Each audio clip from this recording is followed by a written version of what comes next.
BHMS, bachelor of homeopathy medicine and surgery. ये जो इसमें वर्ड सर्जरी लगा है ना, इससे दिमाग में बात आती है कि क्या हम सर्जरी कर सकते हैं।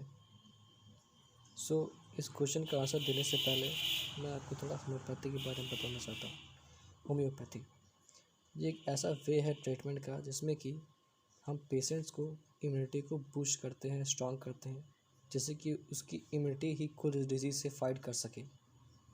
जैसे कि दूसरे सिस्टम्स में आपको बाहर से सप्लीमेंट्स देना जाता है, मगर यहाँ पे आपको आपकी ही बॉडी को, आपके ही फंक्शन को स्ट्रॉन्ग करके उस डिजीज़ से फाइट कराया जाता है। हम इस तरह से पेशेंट्स का ट्रीटमेंट करते हैं। हम उनकी नॉर्मल फंक्शंस को छेड़छाड़ नहीं करते। हम सर्जिकल केसेस को भी मेडिसिन से क्योर करने की कोशिश करते हैं।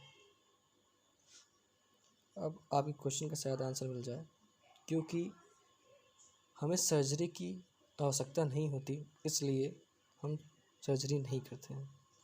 BHMS डॉक्टर्स मेनली रूप से पूछा जाए तो वो सर्जरी नहीं कर सकते हैं, बट वो माइनर सर्जरी परफॉर्म कर सकते हैं, जस्ट लाइक स्ट्रेचेस और फिर जो भी छोटी मोटी चीज़ें जो कि बड़ी नहीं हैं, लाइक एंटीरियर पोस्टीरियर पैकिंग कर सकते हो। ये सारी चीज़ें आप परफॉर्म कर सकते हो, बट आप सर्जरी जो वर्ड है वो आप नहीं कर सकते। अब नेक्स्ट क्वेश्चन आता है कि जब हम सर्जरी कर ही नहीं सकते तो इस सर्जरी वर्ड है ही क्यों BHMS में।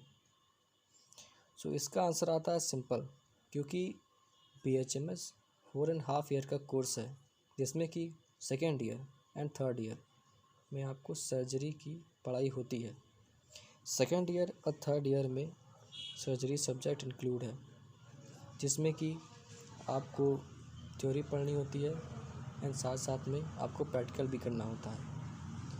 प्रैक्टिकल में आपको जो भी चीज़ें होती है नॉर्मल क्लिनिकल एग्जामिनेशंस वो करनी होती है, और फिर जो भी जैसे कि interior posterior packing, splinting, plaster, orthopaedics की भी जानकारी दी जाती है, एंड फॉरेन बॉडी का रिमूवल एयर नोज से, और भी कई सारी चीज़ें होती हैं। तो ये सारी चीज़ें हमें पढ़ना है, इसीलिए हमारे कोर्स के लास्ट में सर्जरी वर्ड इंक्लूड है। अब आपको शायद समझ में आ गया। अब आप सोच रहे हो कि जब इसका कोई यूज़ ही नहीं है तो हम इसे पढ़े क्यों। इसका भी आंसर है, जैसे कि जब आप प्रैक्टिस करोगे, यानी कि आप जब पेशेंट्स को ट्रीट करोगे, डील करोगे, तो आपके पास कई तरह के पेशेंट्स आएंगे। आपके पास सर्जिकल पेशेंट्स भी आएंगे, केसेस भी आएंगे, जैसे कि गाल stone, ridden stone and many more.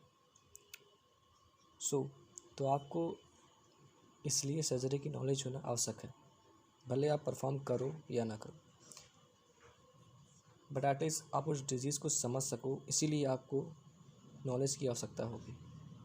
अब बात करते हैं सर्जरी की यूज़ क्या है होम्योपैथी में। तो सबसे पहला यूज़ है डायग्नोसिस, डिजीज़ डायग्नोसिस। सर्जरी आपको डिजीज़ डायग्नोसिस करना सिखाती है। आपके पास जो पेशेंट्स आते हैं वो अपना सिम्टम्स बताएंगे, उसके आधार पे आप ये पता लगा पाओगे कि उनको क्या डिज़ीज़ हुई है। अगर आप कन्फ्यूज़न होगा तो उसी आधार पे आप उन्हें लैबोरेटरी टेस्ट के लिए रिकमेंड कर सकते हो, एंड जब उसका रिज़ल्ट आएगा तो आप स्टडी करने के बाद आप उसको अच्छी तरीके से ट्रीट कर सकते हो। तो इसलिए आपको डायग्नोसिस करने का यूज़ होगा। दूसरी यूज़ है प्रोग्नोसिस। जब आप कोई भी पेशेंट्स आपके पास आएगा डिग्री लेके, तो आप उसकी प्रोग्नोसिस बता सकते हो कि आप उस डिज़ीज़ की क्या फ्यूचर है, वो किस फेज़ में, किस स्टेज में, आगे वो कितना क्रिटिकल होगा, कितना नहीं होगा, ये सारी चीज़ें आप बता सकते हो। एंड थर्ड जो है वो है मैनेजमेंट। सर्जरी आपको मैनेजमेंट करना भी सिखाता है कि आपको डिज़ीज़ को किस तरीके से मैनेज करना है, क्या डूज़ एंड डोंट्स करने हैं किसी भी केस में, क्या अडॉप्ट करना है, क्या नहीं करना है, ये सारी चीज़ें भी आपको सर्जरी सिखाता है ताकि आप हेल्दी लाइफ जियो। ये सारी चीज़ें। थर्ड, कि आप pre operative and post operative management homeopathy के लिए कर सकते हो। हाँ, कंसर्न ऑफ सर्जन, उनकी कंसर्न सही करना। एंड लास्ट चीज़ जो है वो है लिमिटेशन। अगर आप सर्जरी पढ़ोगे तभी आप लिमिटेशन के बारे में जान पाओगे कि आपको कब होम्योपैथी मेडिसिन को स्टॉप कर देनी चाहिए और कब हमें रेफर कर देना है किसी भी सर्जन के पास ताकि केस बढ़ ना जाए।